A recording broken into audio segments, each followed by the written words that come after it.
So we're going to talk about labels. If you want to put labels on a map and you don't know your data very well, you want to look at the attribute table as usual, and look at the things you could label the map on, right? So each of these records, these are all points on the map, could be labeled with anything in this table, and we're basically going to go in and tell the labeling engine which field to use to label. So if we go, I'm going to clear my selection with that nice clear selected button. So if we go in here and we go to properties and we go to labels, one of our menus here, and we make sure we have this checkbox checked. If you're not getting labels, it's probably because you didn't check that checkbox. And then you go to this list and pick what you want to label it by. In this case, it's name of ST, so we know that's name of store. One of the things about a geodatabase, if we were using that, is that it would export it with the full field name available. So when you do a shapefile, it cuts it off at 8 characters because it's using that really old Excel format, this DBF file. One of the reasons they upgraded it, but it's still the easiest to use anyway. So name of ST for store, and then we can set things about our labels. First, you can do the text symbol. So what does that? What does the font set? What it actually look like? And then other options about how to place the label on the map, which we'll go through that too, because there's some really important stuff in there. So first, the text symbol. If we go into symbol, typically I don't use like these because it's not enough for my, I don't know, labeling needs.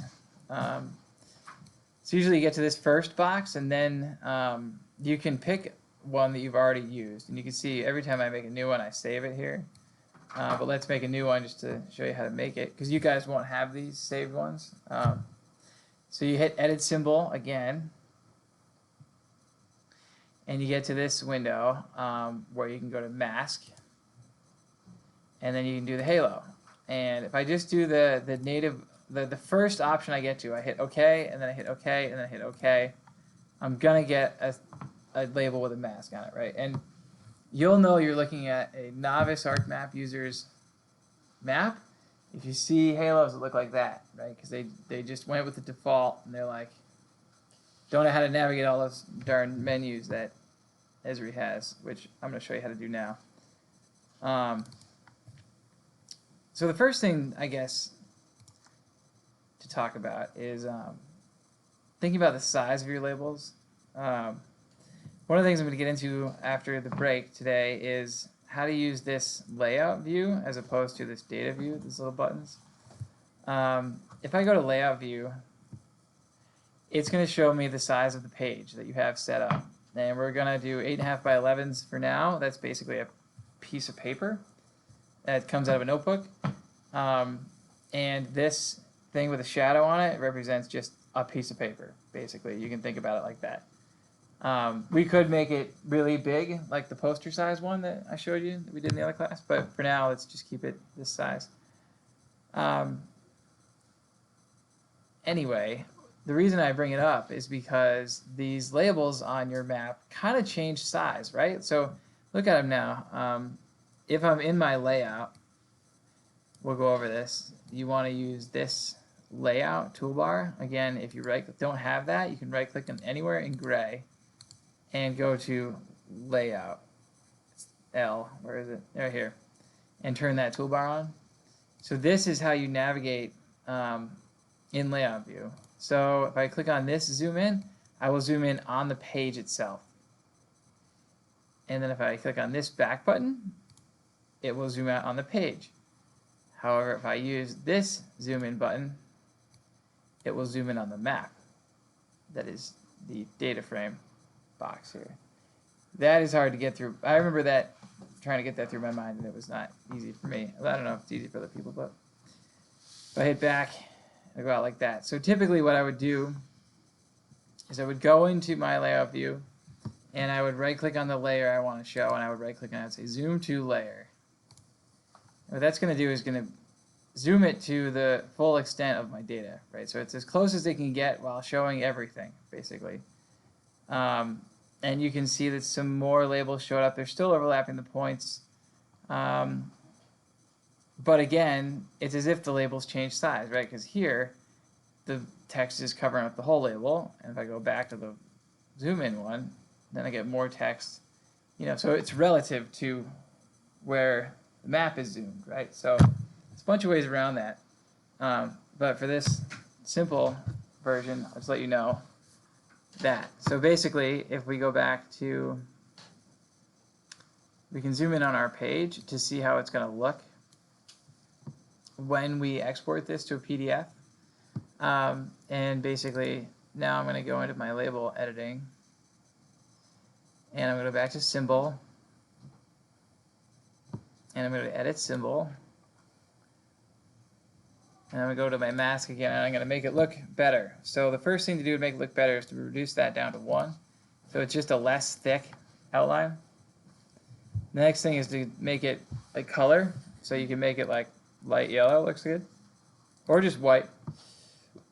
And let's just see how that looks. Every time I make a new one, I usually just hit save as, and then I save it, just so it's in my list for the future. So it looks a little bit better. Let's just go with that for now. I guess sometimes if you just make it bold, it will make it look a little bit better. I think that you did the same thing, Megan did. And then you can mess with some fonts. I wish Esri would upgrade to that thing like in Word where it shows you the word, the name of the font in the font that the font is. I don't know how to say that, but there's some, like if you do like Arial narrow, like the words will just get thinner, so you can fit more on there. But you could try. I mean, sometimes I'll actually open Word just because I don't know what the fonts are, and I'll use the drop-down menu in here to reorient myself to what all these mean, right? And so I'll be like, all right, what's a good one for a map, maybe this oasis. Oh, no, dosis. Let's try that. Go back here, and I go on my font list, and since they're using the same fonts, they'll all show up. So dosis. I can just type D, and we'll go down to it. Never used this one before. That looks pretty neat. It's kind of neat, right? It makes it look like you knew what you were doing, right? A little bit. So great. That's kind of a intro to making those look a little bit better. The only other thing that I do occasionally, save this, and then edit symbol again, is I do this where I have the darker color on the outside. So in order to do that, I would do the mask. I would make the mask symbol dark, and I would make the text symbol light. Oop. What did I do wrong? Oh, I didn't do anything wrong. It worked. Let's just make the mask darker. Weird. Yep, it worked. Oh, it's just that font is weird. So anyway, it kind of inverts it, but it still looks pretty neat. So like, I don't know, two good ways to make nice looking fonts. Yes, next topic, totally. So if we go into the next section down on that labeling menu, the other options, we go into placement properties. So if you go into placement properties and you have a menu that looks like this, you're going to want to turn on your Maplex options. So you can cancel out and you can go, you want to pull up the labeling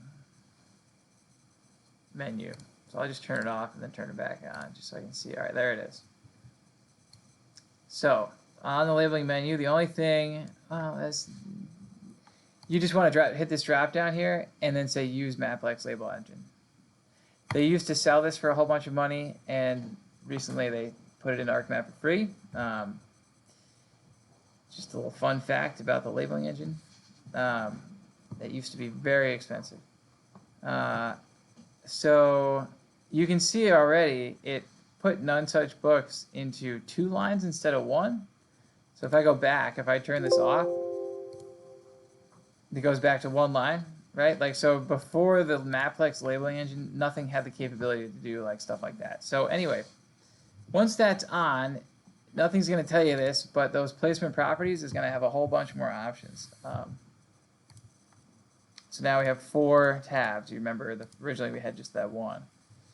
And this can get kind of in depth. It's going to have different options depending on whether or not you're labeling a road or a line or a polygon or a point. So obviously it knows we're doing a point here. Some of the ones I use a lot are never remove, because one of the things that Esri does is if 2 labels are on top of each other, it'll just pick one, and it will only put the one that it wanted. It'll drive you crazy if you didn't know that it was just removing one. And so anyway, one way to get it to always be there is to do never remove. Now that means that they will be overlapping at some point, so that's just an option. So then you can say remove duplicates, because if you have like a long line, sometimes you want to have the same label every inch or two on a map. You can imagine it's a big map, like a wall map, and you have a road, and you want to label 95 like every 2 inches, right? This is where you can kind of tell it, well, remove duplicates, but only do them within 3 inches on the map. And I'm going backwards from conflict resolution to label density and fitting strategy. So here's that stack label. That's a default option. You don't have to have it like that, but you can do a whole bunch of options. The thing about labeling on a map is you can spend like a lifetime labeling one map, and getting it perfect. And it's incredibly, when it's done right, it's incredibly effective. Like the same map, you can blow people away. One new thing, doesn't matter if it's new, but key numbering is cool. If you just turn that on and hit OK, you can see it adds this extra little table, or maybe not if I have always never remove on. I think if you do never remove, it blocks this from happening.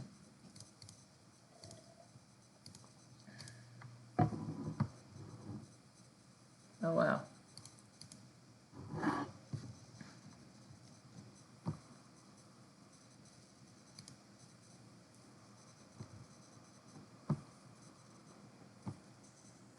My key numbering is not happening here. Let's see. So what it should do is put little numbers on the map so you can look at the data and see the number 1, and then go to have a little table on the side that says number 1 is this label. I mean, it's much better when it actually happens. Oh, remove duplicates, maybe?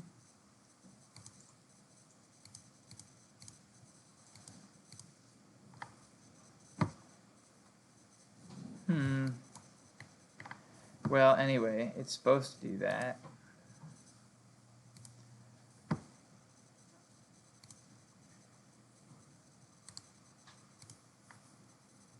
Anyway, I think maybe, oh, there we go. It's doing it. It's just really small. Okay. So you see, oh, where'd it go? You gotta be kidding me. Look at that. You see that? That is it. You see like a 1 and a 2? And if I zoom in on it, it goes what? Unreal. It's back. It's gone. It's back. All right. So anyway, I don't know why it's doing that, but that's what it's supposed to do. Some other options. Placement properties. You can abbreviate labels. You can reduce font size. I don't really use those two. And then offsets are good. So you can tell it, okay, so every time I want you to offset it to the side, right? But one of the things that's really helpful that I've done before is you can put labels right on the center. This is if you want to make number balls on top of or number balls just in general. So I'm going to do it centered, and then I'm going to do, because I know it's just a number, I'm going to use the FID. And And in this case, if I have centered number balls, they're all going to sit right on top of the point, and they're all going to be just that number. And you can see the key numbering stayed this time, which is really unhelpful when it's also a number. But you can, because sometimes it's kind of hard to tell which label relates to which point. So we could try that with just store, maybe. Oh yeah, it stayed this time. So you can see it put a number 3 here, and that means it's a pet store. And then this one is 1 is cosmetic, 2 is other. And it's just because when the labels interact, the numbers are smaller. So anyway, you can move the position around. You can kind of be smart about that, I guess is the point. I'm going to take that off. And there's a couple of things to best say about labels, not too much more. But one is you can label different sets of features in the same layer in different ways. So let's say all the different pet stores you wanted to label one way, and you wanted to label the other stores another way, like one's got red labels, one's got blue labels. You can do that. It just takes a little bit of writing expressions for like setting all the different types you can have. So if you add a type and it's like pet store, you can add that in and write the code to query that out. It's involved, but you can do it. And it's really helpful for roads when you're labeling them, because you need to define all the different types of roads. You need to have a different label for each one of those. So anyway, let's take a break. Let me pause this.